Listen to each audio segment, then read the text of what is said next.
Presiden Prabowo Subianto resmi menandatangani Peraturan Pemerintah Nomor 48 Tahun 2025 yang mengatur penertiban kawasan dan tanah terlantar.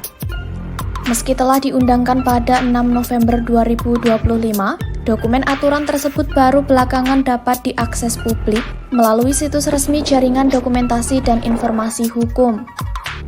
Dalam penjelasan umum disebutkan, regulasi ini diterbitkan untuk mendorong para pemegang hak atau pihak yang menguasai tanah agar menjalankan kewajibannya. Di antaranya, merawat, menjaga, dan mengoptimalkan pemanfaatan tanah agar tidak dibiarkan terbengkalai. Lantas, apa saja yang masuk dalam kriteria tanah terlantar?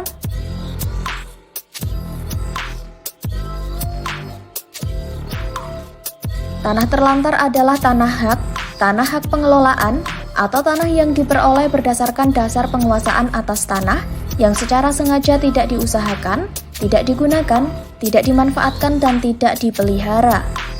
Dalam pasal 2 dijelaskan, setiap pemegang izin, konsesi atau perizinan berusaha wajib mengusahakan dan memanfaatkan lahan yang dikuasainya.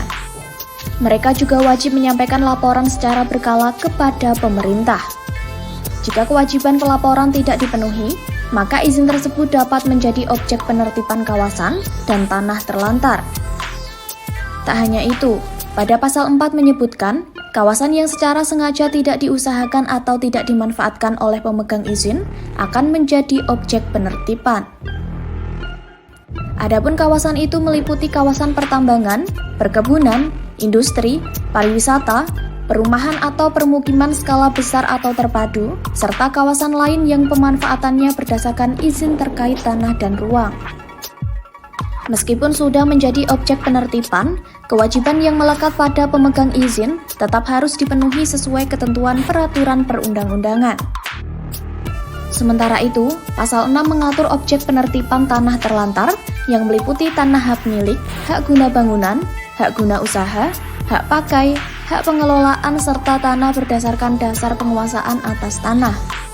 Selanjutnya, tanah hak milik dapat dikecualikan dengan syarat tertentu.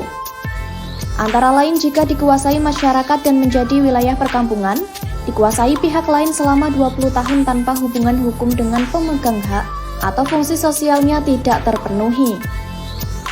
Untuk hak guna bangunan, hak pakai, dan hak pengelolaan, tanah dapat diterbitkan sebagai tanah terlantar jika selama paling cepat 2 tahun sejak hak diterbitkan, secara sengaja tidak diusahakan atau dimanfaatkan.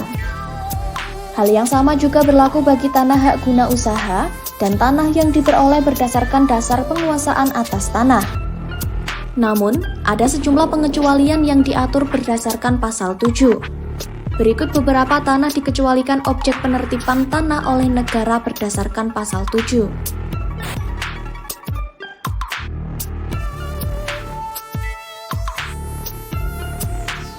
Terkait peraturan ini, pemerintah menilai perlu ada aturan khusus untuk menertibkan sekaligus mendayagunakan tanah-tanah yang selama ini tidak dimanfaatkan. Hal ini dikarenakan penelantaran tanah dinilai berpotensi menimbulkan ketimpangan sosial dan ekonomi, menurunkan kesejahteraan masyarakat, serta merusak kualitas lingkungan.